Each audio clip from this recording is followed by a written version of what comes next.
Hello, I'm Dr. Robert Evans III, and I'm founder and CEO of Empowerment Counseling and Training Services.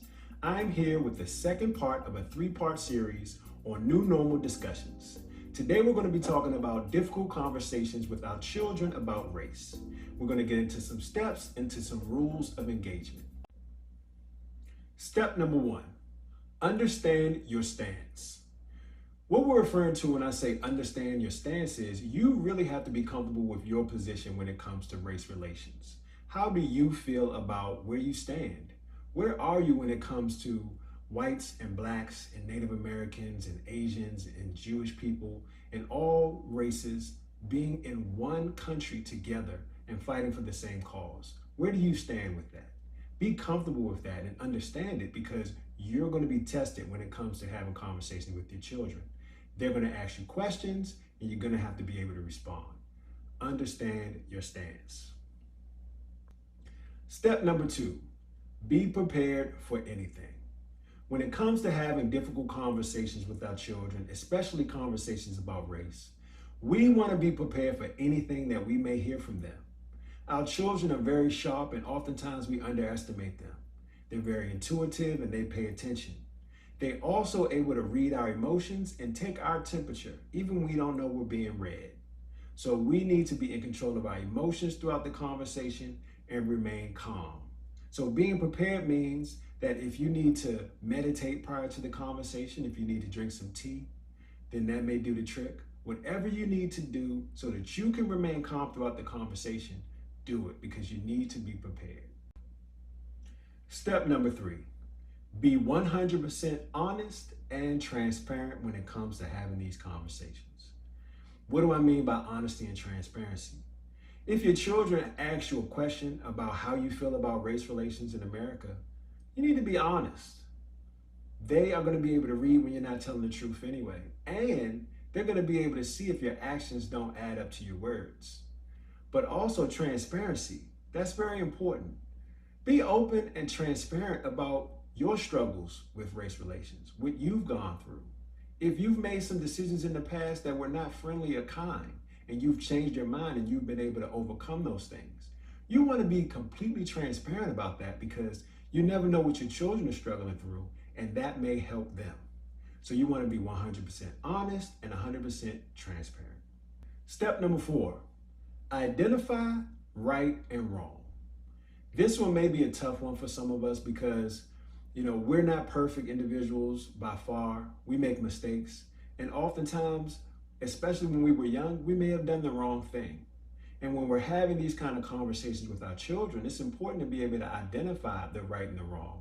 Be able to identify the things that you did wrong with your children. Teach them how you were able to overcome those things and what you learned from those things, because it may help them. Also, be able to identify the right and the wrong that's done by other people.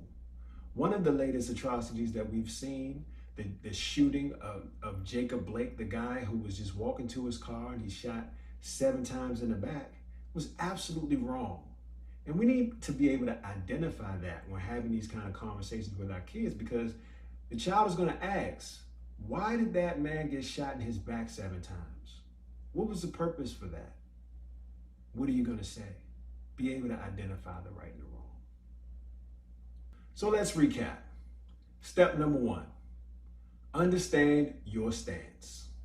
Step number 2, be prepared for anything. Step number 3, be 100% honest and transparent.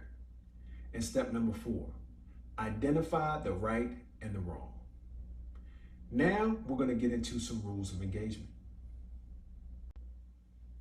Rule number 1, ensure that you provide a safe space. You want to make sure that your children are completely comfortable with having this conversation. Oftentimes, children are not comfortable having sensitive conversations with their parents. So you want to ensure that you're in control of your posture, in control of your nonverbal, your facial expressions, in control of your emotions and your composure. But also you want to make sure that the environment is comfortable. If you need to take them to a park or someplace where they're going to enjoy having a conversation, do that. But you want to make sure that they feel safe in having this conversation. Rule number 2, Don't interrupt. And I had to say it that way because some of you parents, this may be tough. Because you love just interrupting your children when they're in the middle of their speech or when they're giving their opinion. But after you've done all that work of providing this safe space for them, you're going to have to listen to everything that they have to say. Really make sure that they're getting out their point of view. Don't interrupt. Rule number 3, use ORs. Open-ended questions, affirmations, reflections, and summaries. This is a great strategy pulled from motivational interviewing, which is good for pulling information from difficult people, especially from children who are really just uncomfortable with talking, or maybe they don't know how to articulate what they want to say. You want to be able to get them to open up and get as much information from them as possible. Use ORs. Open-ended questions. Basically, we don't want to ask yes or no questions because that's all you're going to get is a yes or a no. Do you have any thoughts or anything that you've been thinking about as far as what's been going on lately in the news? No, I don't have any thoughts on anything right now. Okay. You want to ask questions that are going to get your children to think and really get to the bottom of what they're feeling. So instead of saying, did you like what you saw on TV? You want to say, how did that make you feel? Questions like that will get them to really explain how they feel about a situation. Open-ended questions. And I will switch up the question to tell me, what have you heard about what's been going on lately? I've heard Trump being impeached and about people breaking into the Capitol. I've heard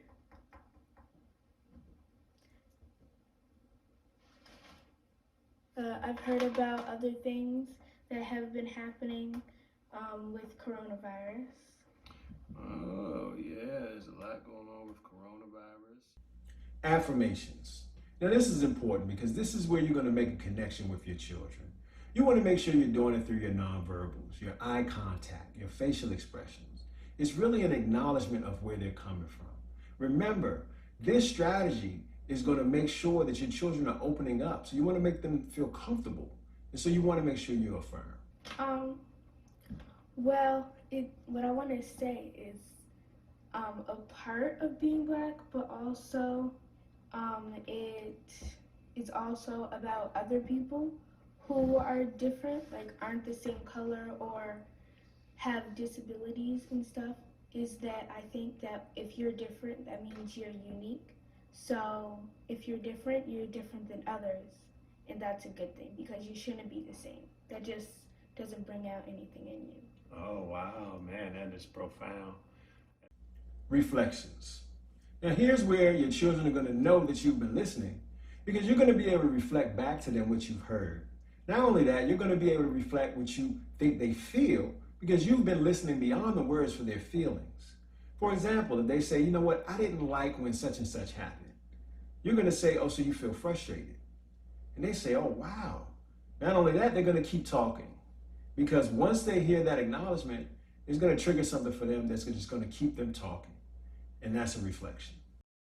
So what I heard you say is that when it comes to people being a different color or having different challenges that they may face, I think you said disability, that just makes them unique. So it's not necessarily viewed as a disability sometimes just because someone is different.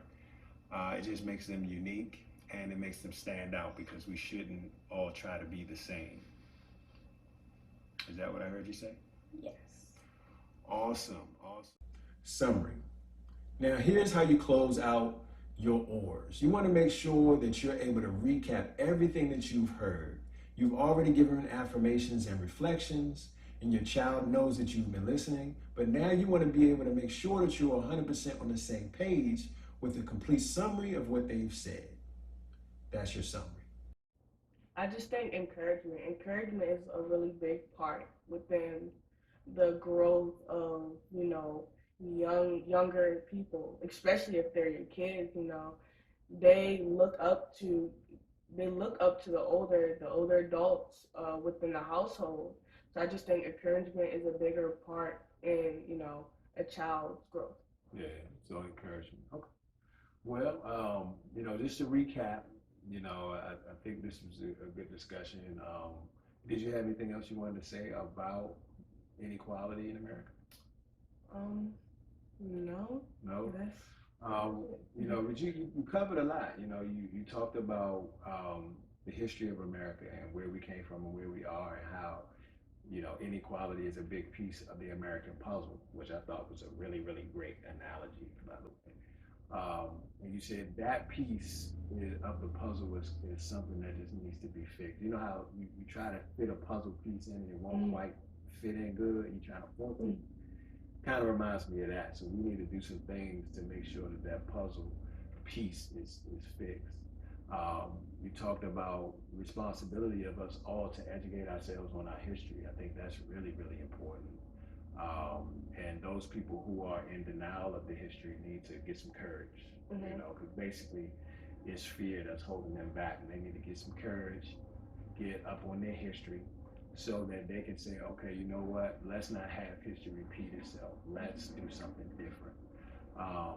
As far as families go, and the responsibility that we have a responsibility to communicate with each other, encourage each other, and make sure that we expose each other and make sure that we expose you guys to other cultures and other races, so that you can learn more history and we can all get to know each other and become a unified country.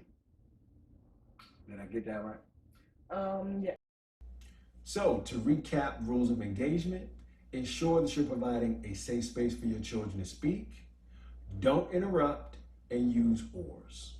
In closing, hopefully this video has provided some insight and some guidance as to how to have difficult conversations with your children about race or any other difficult conversations for that matter. Our children are precious gifts to us, and we want to make sure that we're able to take care of them and we're able to provide a safe environment for them to open up. Stay tuned for part 3 of this discussion, where I will be giving practical tips on how to manage implicit bias. I'm Dr. Robert Evans III, founder and CEO of Empowerment Counseling and Training Services. For more information on our training services, please visit us at empowertoday.net.